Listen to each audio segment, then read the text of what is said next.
initiated, which turns the cell into a not cooperative cell anymore, that in this body of 10 to the 14 cells, starts to develop its own life, its own selfish life, and ultimately it will destroy this body. A very critical element in this network are the molecules that sit on the surface of every cell, and that are like sort of antennae. They are directed outside to receive messages and translate them into the inside, into action inside the cell. This directs every function of cells. Now, one group of such cell surface molecules called RTKs, receptor tyrosine kinase, or it says growth factors that bind to these receptors, have sort of kept me busy for the past 30 years. And we have figured out pretty soon how they work, but still their overall function in a healthy as well as diseased body we do not understand yet.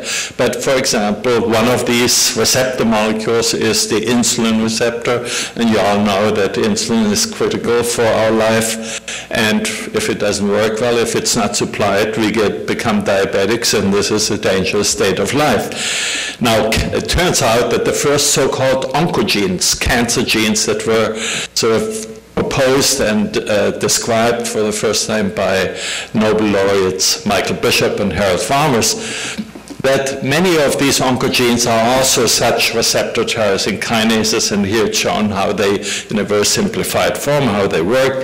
A ligand, it says ligand binding, they bind to these molecules that sit in the membrane of the cell, and when there's a binding event happening, then these receptors get activated and send out signals. This is the normal process. That also goes on in cancer cells, and they are frequently the driving molecules, the ones that drive progression of cancer.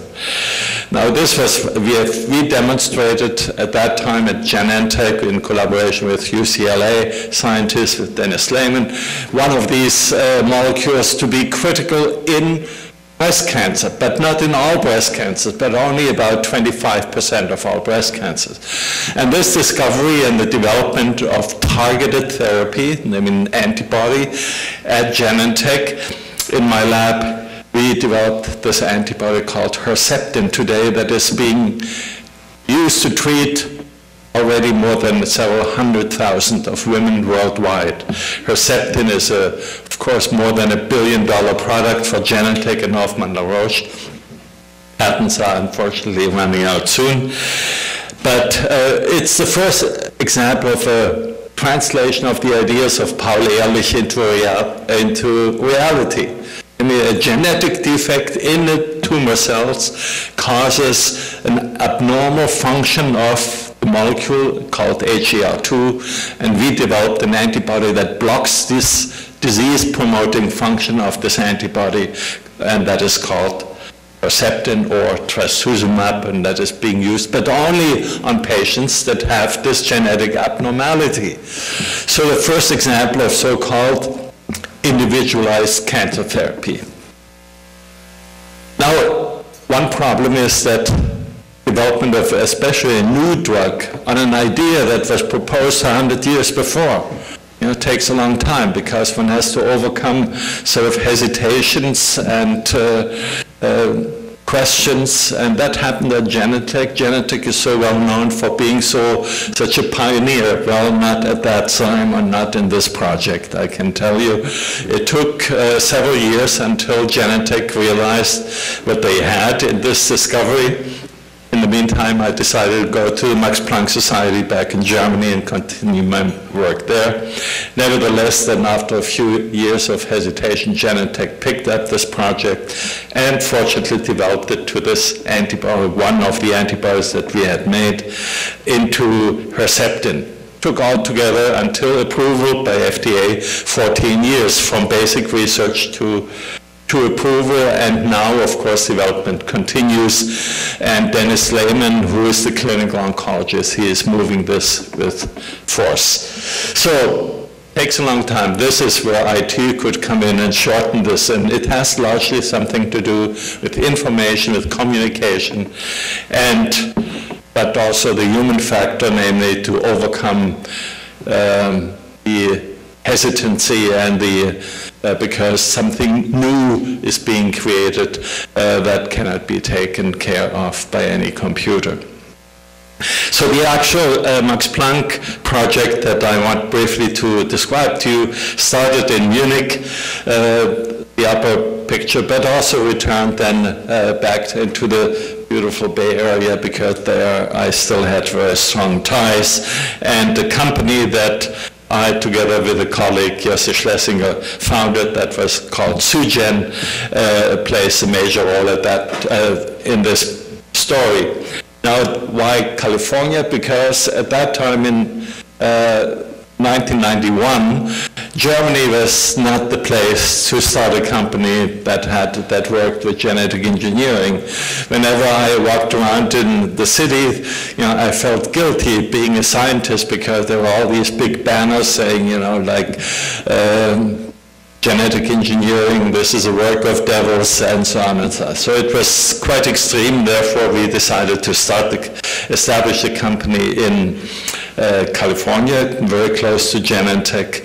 And the history of this company was, of course, a classical venture capital investment, later on takeover by Pharmacia, and later on Pharmacia was taken over by Pfizer, which developed one drug out of this company, which is now being marketed as Sutent. It has to do with angiogenesis, the formation of new blood vessels, a process that is not only needed here in this model of a rabbit eye. You can see the small blood vessels that move towards the source of a so-called angiogenic factor, but the same process takes place in a growing tumor. When a tumor grows, it's like a new tissue. It needs nutrients, it needs oxygen, it needs to be supplied, and this is mediated by, again, such molecules in the cell surface and angiogenic factors that in this case here bind to receptors, and these receptors are blocked by this drug that was developed by Sugen. And this drug is called sunitinib, or Sutent, and it has the new property now, diverging from Paul Ehrlich's idea, puristic idea, hitting only one target, no side effects. Now, this drug turned out to become a multi-specific drug. It hits many such targets, such molecules that have all a similar function, and therefore the danger, of course, of creating new side effects increases. Surprisingly, these side effects are very mild in this case, in this drug, which was originally called SU-11248, and is an orally available tyrosine kinase inhibitor, a drug that inhibits this enzyme, tyrosine kinase, and it has anti-tumor and anti-angiogenic activity. So if a combination, and given complexity of cancer, this is also necessary. You cannot destroy a tumor or a cancer cell just by hitting one target. Cancer is much too clever, much too complex, and therefore this multi-frontal approach is the right thing. Here, the chemical history of this drug, 11248, which is now called sunitinib, and here is the concept. This drug attacks through multiple mechanisms, not only the tumor on the right side, but also the formation of new blood vessels that are also as important for the tumor. Easily one says, sort of Pfizer describes the function like starving the tumor, which is scientifically not quite correct, but it contributes an important aspect. And one can see here in this example, this CT picture of a kidney carcinoma patient on the left with all these multiple metastases in